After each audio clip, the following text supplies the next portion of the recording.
After Batman v Superman: Dawn of Justice and Suicide Squad, Warner Brothers and DC Films have heard your feedback, and they're making things even darker. No, not like that. Go out, guys, put down your pitchforks. What I mean is that they're resurrecting Dark Universe, the live-action Justice League Dark movie that Guillermo del Toro wrote. Although the notorious GDT is no longer involved, Doug Liman has stepped in to direct, which is great news because Edge of Tomorrow is an underrated classic. It is so good. But what is Justice League Dark? Who are they? Why should you care? Well, that's exactly what I'm gonna tell you on today's episode of The Dan Cave. Created by Peter Milligan and Mikel Janin in 2011, Justice League Dark is basically who the DC Universe calls upon when a powerful magical or mystical threat presents itself. They're the ghost-bustin', demon-slaying, spell-slinging counterpart to the normal Justice League, except they're arguably way cooler and far spookier. The group first came together at the behest of Madame Xanadu, a precognitive mystic who foresaw a terrible future that could only be stopped by the world's greatest magicians. And no, I'm not talking Chris Angel, I'm talking real magic users, you mind freak. Except this wasn't technically the first instance of the JLD in comics. They weren't officially called Justice League Dark, but the first gathering of the DC Universe's mightiest mystical heroes happened in 1982's Swamp Thing number 50 by Alan Moore, Steve Bissette, and Rick Veitch. The group included Constantine, Deadman, Phantom Stranger, Etrigan, Dr. Fate, Spectre, Zatanna, and Zatara, who all teamed up to battle a force known as the Great Darkness that threatened to destroy heaven itself. And spoiler alert, they prevailed, but at terrible cost. Now, echoes of that prototypical version of the Justice League Dark can be seen in the modern variant, whose initial lineup included the hard-drinking, hard-smoking, hard-to-work with occult detective John Constantine, the backwards-talking spellcaster Zatanna, Shade the Changing Man who wears a special reality-warping vest, weird, high-flying ghost acrobat Deadman, and the astral-projecting telepath Mind Warp. When the DCU's resident evil sorceress Enchantress separates from her human host June Moon, the Justice League proper assembles to stop her. Hey, that rhymed. Unfortunately, thanks to a tornado made of teeth, they fail, leaving up to that freak wharf that is the JLD to save the day. Now, fun fact, when the Enchantress first debuted in 1966, she was billed as the Switcheroo Witcheroo. That is real. Less fun fact, the JLD could only beat her by forcibly reuniting June Moon with the insane sorceress that inhabited her body. Sorry, June. Greater good and all that. I mean, at least you always have that weird dance you did in Suicide Squad. Enchantress. It was weird.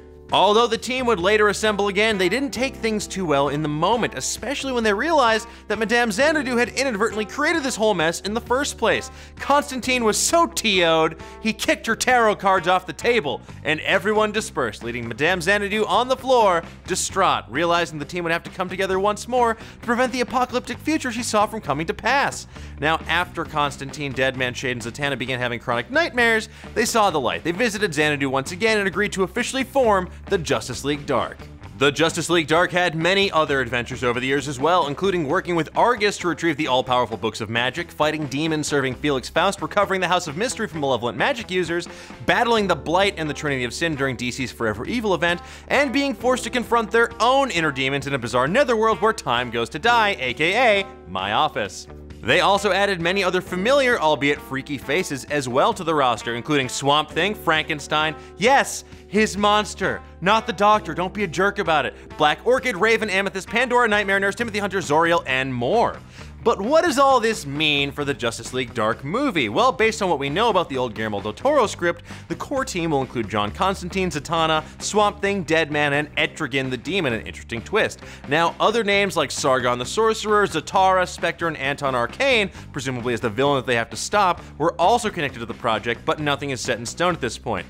Even better, though, were the old reported casting picks, which had Colin Farrell as Constantine, Ron Perlman as Swamp Thing, Monica Bellucci as Madame Xanadu, Ewan McGregor as Etrigan, and Ben Mendelsohn as Anton Arcane. Now, obviously, look, this is all speculation, it's all in development, anything could happen, but I, for one, would watch the hell out of that movie. But tell me, what do you want to see from a Justice League Dark movie? Who should play the main characters? Let me know in the comments below and give me a magical thumbs up while you're there. Be sure to like and subscribe or else you might miss next week's show where I talk about the story of a man who's accused of murdering his wife and gets caught up in the media circus of it all when he decides to go on a long-distance horse race across the Middle East to prove his innocence in Hadal Gone Girl. Let's... I forgot. Until next time, keep on digging. Let's open up the old mailbag, shall we? At Rachel Hine asks, who are the best pop culture witches? Easy, Rachel. Burt Cacklin, Becky Cauldrons, Brimley Von Skint, Creams McDreams, Barbara Yaga, Kobayashi Ween, and of course, Teenage Sabrina. At Gristle McThornby asks, what is the best name objectively?